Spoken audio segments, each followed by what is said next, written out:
Bonjour à vous, 22e jour de chronique, nous sommes dans 22e jour qui est pour moi toujours le chiffre de la vérité, le fameux chiffre sacré d'Osho, le 22-4, la voie de l'incarnation de la spiritualité dans la matière, c'est notre chemin de vie de cette année, 2020 aussi, 22-4.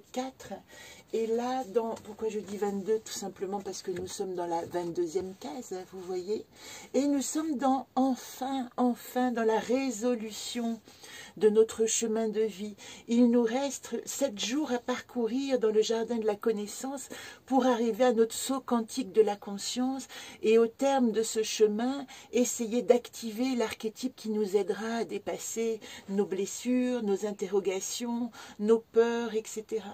Alors hier, vous vous rappelez, nous étions avec Garit, dans le dernier, je ne l'ai pas noté, dans l'arbre de se reposer, qui nous demandait de faire face, mais sans confrontation, sans brutalité, essayer d'avoir un regard aussi bienveillant sur soi. Je pense qu'il y avait dans cette carte-là cette notion de rester dans une certaine harmonie, même quand tout paraît disharmonieux. Voilà, activer l'harmonie en soi plutôt que de l'attendre de l'extérieur.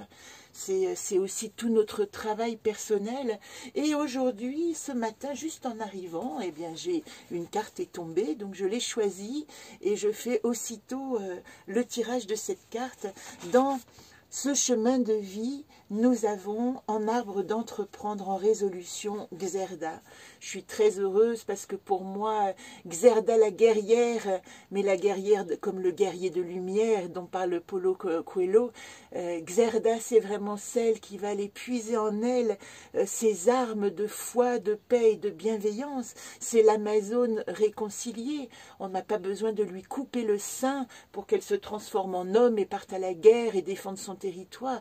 Xerda, c'est l'audace, l'affirmation de soi, la confiance sereine que ce que je suis peut suffire au monde. Donc nous sommes dans l'arbre d'entreprendre, vous vous rappelez que nous étions dans un voyage immobile, c'est-à-dire vraiment une exploration de nous-mêmes, ensemble, tout au long de cette deuxième partie de confinement qui a pris terme ce lundi.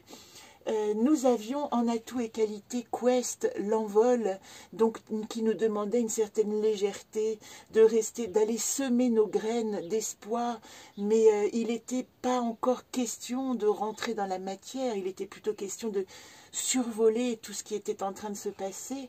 En difficulté, nous avions Néris, il était encore temps, dans ce temps d'immobilité, de nos blessures passées et peut-être de clore des chapitres, de laisser de côté tout ce qui était devenu inutile, parce qu'en fin de compte, presque 3 mois de gestation dans ce cocon de confinement, ça nous a permis aussi 3 mois, c'est un peu le terme où la graine prend, où la graine s'en va, où l'avortement est prononcé et spontané, voilà. Donc aujourd'hui, Xerda, elle dit, eh bien, avec tout ce qui est resté, je vais avancer. Vous voyez, je vais vous lire le texte qui est assez parlant, et avec tout ce qui ne s'est pas enraciné, eh bien, je vais le laisser de côté et continuer mon chemin. Alors, Xerda, elle dit, je suis ce que je suis. Elle est, puisque j'oublie souvent d'en parler, dans ce cycle karmique des 9, elle est en cycle 3, c'est-à-dire en sublimation. Une fois que j'ai réussi à développer tous mes attributs, tous mes atouts, à comprendre mes problématiques, je deviens moi-même. J'ai la possibilité d'être mon complément et l'autre devient un supplément. Il n'y a plus besoin d'aller chercher à l'extérieur l'équilibre qui me manque, parce qu'à l'intérieur de moi, je vais peut-être pouvoir rassembler enfin mes forces, mes armes, mes atouts, mes alliés. Je préfère ce mot peut-être d'alliés. Donc, je suis obligée de prendre mes lunettes. Elle est donc dans la sublimation, je suis plus que je suis, et dans l'arbre de l'amour et de la liberté, vous voyez, j'ose pleinement vivre le voyage. Elle est dans la direction du sud, dans cette comment dire, analyse karmique de notre chemin. Et la direction du sud, elle dit osez vivre le voyage. La direction du sud, elle est reliée à l'enfant intérieur, elle est reliée aussi à l'émotion, elle est reliée au sentiment. Et là, il s'agit de rentrer en amour avec moi-même pour pouvoir exercer toute ma force. Comment vais-je pouvoir être au monde si je ne suis pas déjà ma propre alliée, ma propre partenaire? Voilà de quoi elle parle. J'ose pleinement être qui je suis parce que je suis ma propre alliée. Une foultitude habite en moi.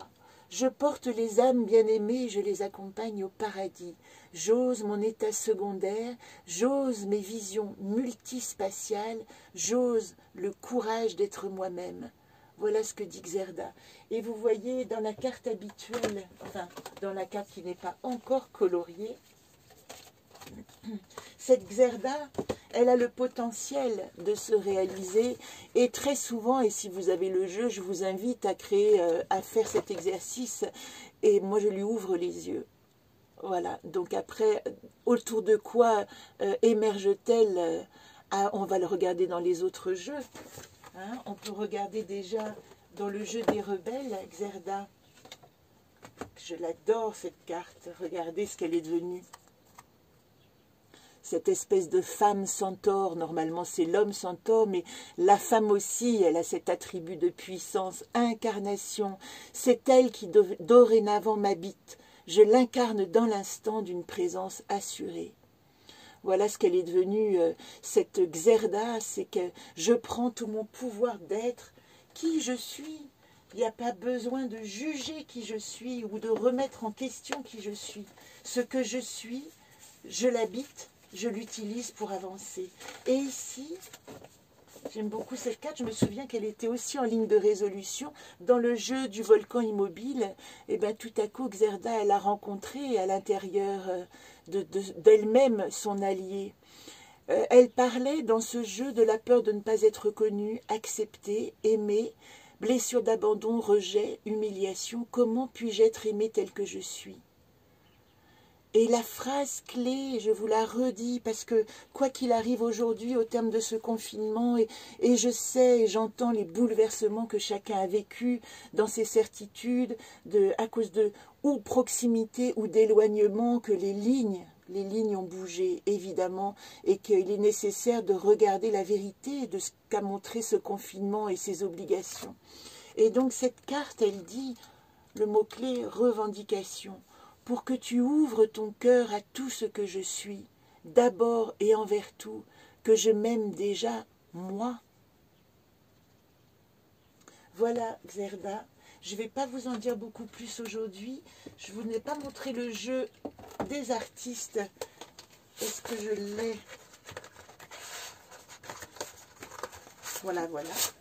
Donc, je fais un petit salut aimable à mon ami Jean-Claude Delannoy, JC4004, avec qui j'ai exposé à Bézu il y a presque une dizaine d'années, et qui m'avait renvoyé cette carte qui s'appelait « Pas folle la guêpe ». Il m'avait écrit tout un texte, alors soit vous mettez sur pause et vous le lisez, et vous pouvez en bas, vous voyez, vous avez les coordonnées de son travail, allez regarder son travail, il est vers Toulouse, et c'est vraiment un travail extrêmement pointu, aigu, et d'identité, je dirais, ça collait plutôt bien à cette Xerda.